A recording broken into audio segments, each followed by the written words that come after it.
Good morning, students. Today we will start our third chapter of world politics, that is US hegemony in world politics. Now, our first chapter, Cold War. Cold War was a war, ideological war between USA and USSR.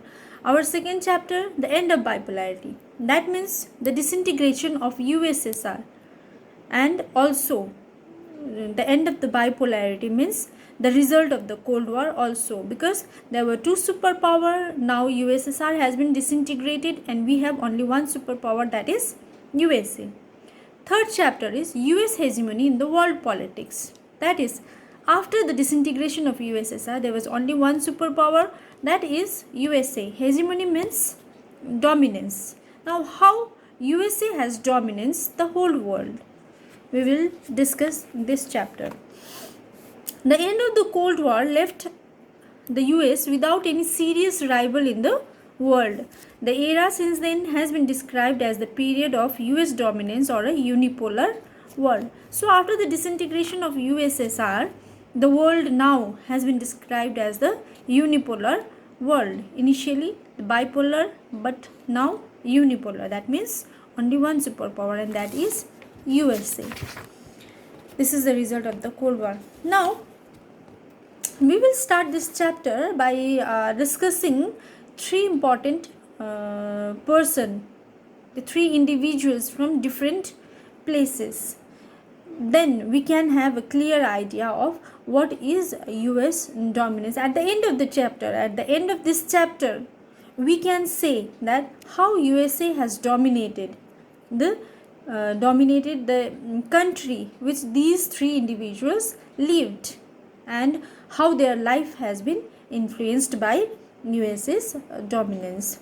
So there are three persons. One is Aisha, Jaggu and Andre. Aisha was a girl. She was studying medicine and she lives in Baghdad. But in one terrorist attack, she lost her leg. Now she still plans to become a doctor, but first of all she has to learn how to walk again.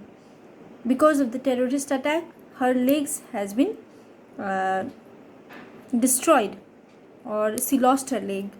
So she was a girl, she lived in Baghdad, she used to study medicine, and in one terrorist attack she lost her leg. Another person was Jaggu. He was an artist, a painter. He wanted to become a big painter. He wanted to open his own painting house. But Jaggu's father wanted him to study MBA, because after finishing his MBA, he can run his father's business. He can bring profit to him. So Jaggu was an artist. He used to live in South Africa. He was an artist. He wanted to open his own painting house, but his father is forcing him to study MBA in order to run his father's business. Third is Andre. He lived in Australia, and he really likes to wear blue jeans. Whenever he used to go to church, he wear blue jeans, and Andrew's mother becomes very, very angry. He wanted Andrew to become a respectable in church. So both of them always used to have fight for the jeans. So these are the three persons. One has lost her leg in terrorist attack. She lived in Baghdad and she studied medicine. Another one is an artist. He wanted to become an artist, but his father was forcing him to study MBA. Third one is Andre. He lived in Australia. He always used to wear blue jeans, but his mother is not happy about his blue jeans. She wanted him to wear respectable clothes. So these are the three persons. You have to remember the story of these three. When we will end this chapter, when we will conclude this chapter, we require these three persons. I will ask you question. When we will conclude this chapter, I'll ask you this question. regarding these three persons. What was US dominance, how their life has been influenced in the US dominance. So please focus and please read the chapter also. Now we'll start beginning of the new world order, how the new world order has been started. The sudden collapse of the Soviet Union took everyone by surprise, which while one of the two superpowers ceased to exist, the other remained with all its power intact, even enhanced. So initially there were two superpowers after the collapse of the Soviet Union. Soviet Union has been collapsed, right? There is no power, there is no more a superpower, but USA is still a superpower, and we can say that after the collapse of the Soviet Union, USA's power has been enhanced. Thus, it would appear that the US hegemony began in 1991 after Soviet power disappeared from the international scene. So, when USSR was disintegrated in 1991 onwards, 1991, then the US's dominance over the world has been started from 1991 onwards. So, we will discuss the US dominance, how the USA has dominated the whole world. There are 2 points. Actually, US's hegemony has not been started or has not emerged in 1991. We can say that if you go back to the Second World War, 1945, the USA already started behaving like a hegemonic power in that time. Because in Second World War, the result of the Second World War, how the war has been stopped, how the war has been ended when USA dropped atomic bomb in Hiroshima and Nagasaki. And we have discussed that it's not necessary to drop a bomb in Japan, because Japan was about to surrender, right? Many critics have said that, but USA has dropped the bomb because USA wanted to show that USA wanted to show its supremacy to the world, that we are supreme, no one can conquer us. That was the thought of the USA. So from 1945 onwards, we can say that its hegemony has already been started. Okay, and it became much clear that the world was in fact living in a period of hegemony. So after 1945 onwards only, world were under US's hegemony. So we will discuss other points, how they have shown their hegemony. One was World War, the dropping of USA, and another one was Kuwait. Kuwait, this is the first point. Okay, how the new world order begin. Now, Kuwait was a country, all of you know, right? Kuwait has been invaded by Iraq. Iraq has invaded Kuwait.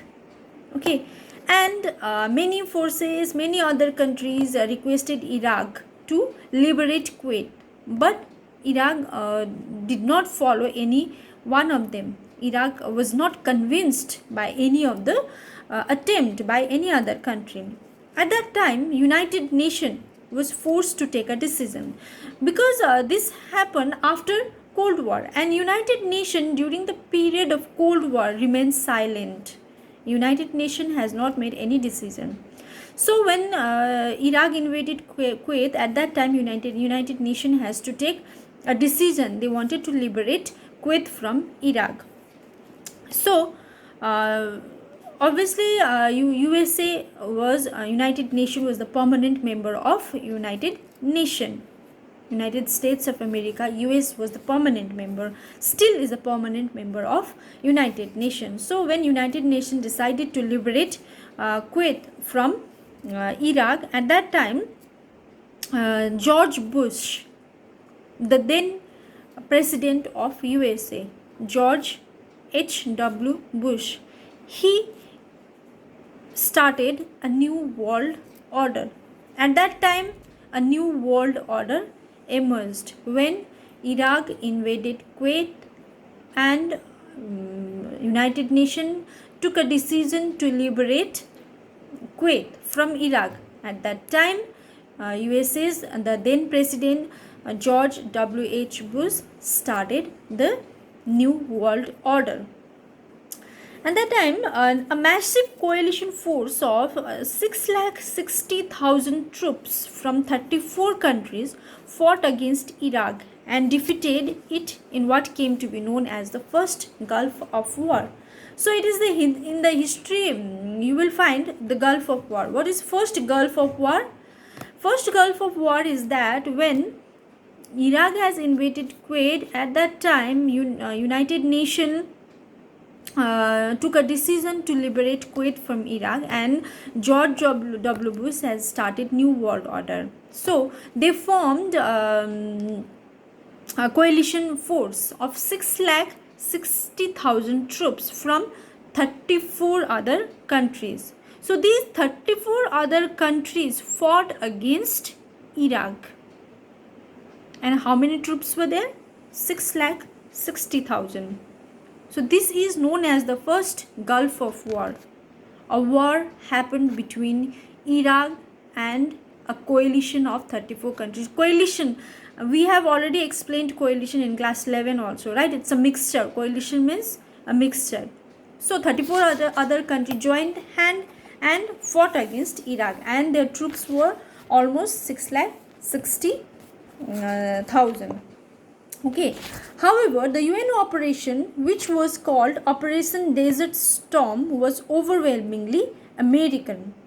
So this war was called as the First Gulf of War. But every time, whenever there was an operation held by, when there was a plan, like we also used to have some operation, right, in India also.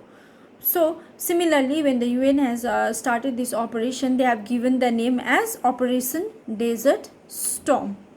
Okay, the liberation of Kuwait. This has been given as a name, Operation Desert Storm. So this Operation Desert Storm was more likely American. This is the decision of UN, but America has involved themselves more likely. Almost the 75% of the coalition forces were from US. Among that 34 countries, 75% of them were from the US.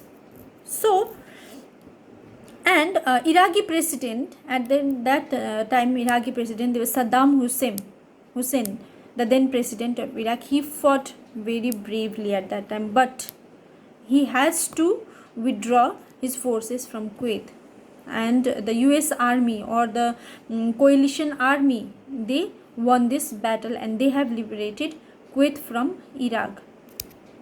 So did you understand? Iraq has invaded Kuwait. United Nations has decided to liberate Kuwait from Iraq. At that time, the then president of USA, George W.H. Bush, he started New World Order. So they have decided to fight against Iraq. Now a coalition party or a coalition troops of 660,000 from all over 34 countries went to Iraq to liberate Kuwait. This war, the war between Iraq and these 34 countries, a coalition of 34 countries, came to be known as First Gulf of War, and the United Nations has given this name as Operation Desert Storm. But this operation were more likely American, because 75% of the coalition countries of that troops were from America. At that time, the then president of Iraq, Saddam Hussein, he fought very bravely, but he was forced to liberate Kuwait. Right. The army, the coalition army, won the war. So this First Gulf of War, in this First Gulf of War, where USA has involved itself at that time, this war, we can every common people or the many countries, they have seen a technological gap between the Iraq and the USA. USA has used much more advanced bombs. At that time, those bombs were named as smart bombs. And this war, the first Gulf of War, used to be called as computer war. People used to sit in their home and they have watched live on the TV the war between the Iraqi troops and the coalition of US's troops. Every common people have watched from their living room live. So this war was also known as video game war. This war was also known as computer war. Smart bombs has been used by the USA. They have shown us, they have shown the world, USA have shown the world that there is a vast technological gap between USA and other countries. So in this war, USA actually made a profit because according to many reports, the USA received more money from countries like Germany, Japan and Saudi Arabia that it had spent on the war. So USA got more money from three countries, Japan, Germany and Saudi Arabia, than they have spent on this war. They have spent a lot of money in this smart bomb, right? They have spent a lot of money when they were having a computer war or a video game war or preparing a smart bomb or sending 660,000 troops. They have spent a lot, but they gain profit because the three major country, they have given some amount to the US. So in that case, we can say that US got only profit because the whole world have seen their technology, how advanced they are in technology. Second point, they won the war, and third point, they earn money also.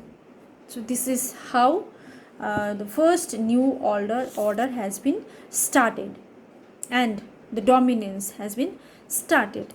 Now we will discuss the Clinton years. Bill Clinton, all of you must have heard his name, right? The president of USA from 1996 and 1992. Bill Clinton was the president for almost 8 years. So Bill Clinton, before Bill Clinton, there was George H.W. Bush, because this first Gulf of War has been planned, or the new emergence of new world order has been started by George W. Bush, the then president of America.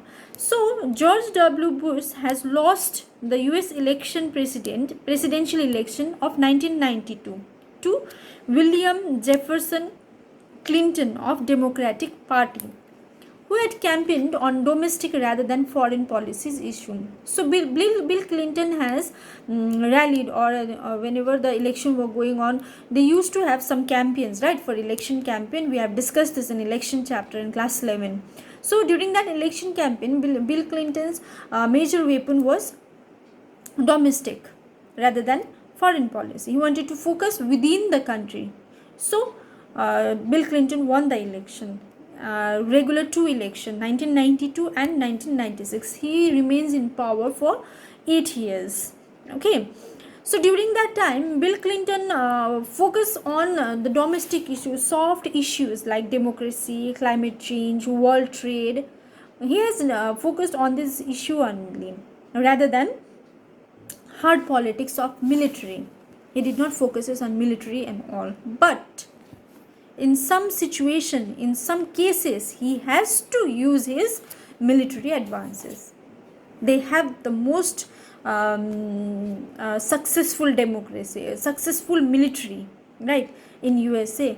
But Bill Clinton was focusing on democracy and all the soft issues, domestic issues within the country. They were not involving in any external matter or the foreign matters, and they were not involving themselves in a hard politics of military power and security and all, right. But in some cases, he has to use military also. First was when he uses his military power in Yugoslavia.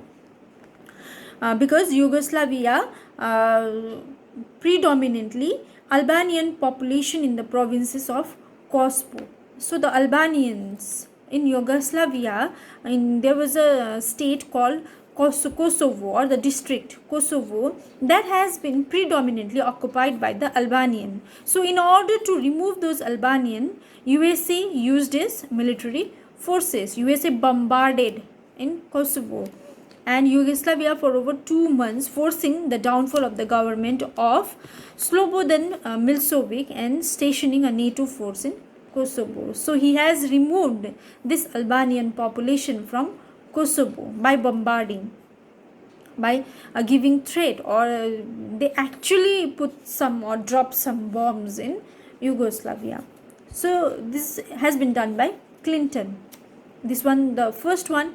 Another one was that US embassies in Kenya has been terrorized by Al-Qaeda, and Al-Qaeda attacked US embassies during that time. Al-Qaeda was a terrorist group.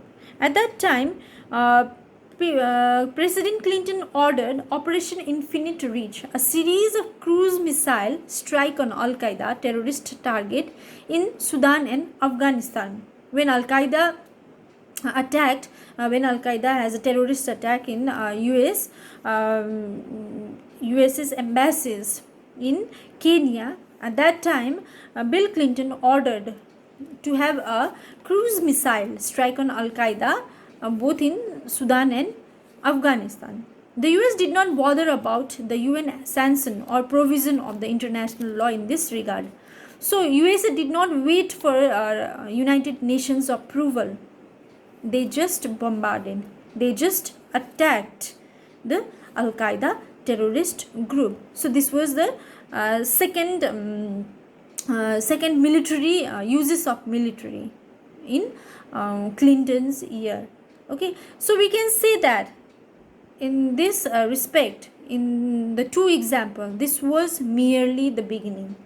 That was the beginning of the US's dominance. So Clinton basically focuses on democratic processes, right? Like the soft issue, democracy, climate, and everything within domestic country only, within country only. They were not focusing on a hard politics, hard military politics or security and all. But we can say that they were forced. One terrorist attack by Al-Qaeda, they were forced, and we don't know about Yugoslavia, that also must be, USA must show his supremacy to the world, that we can interfere in others' matters also. That can be possible. So this was the beginning of the US dominance. In our next class, we will discuss about 9/11, global war on terror. All of you must have heard about 9/11, right? The terrorist attack, the major terrorist attack on US, 9/11 attack, 2001. We will discuss about that in our next class. Till then, all of you, please go through the chapter. I will send you the link. First, you go through the chapter and then focus, stay safe, don't go outside, and please read, prepare for your board examination also. Till then, take care.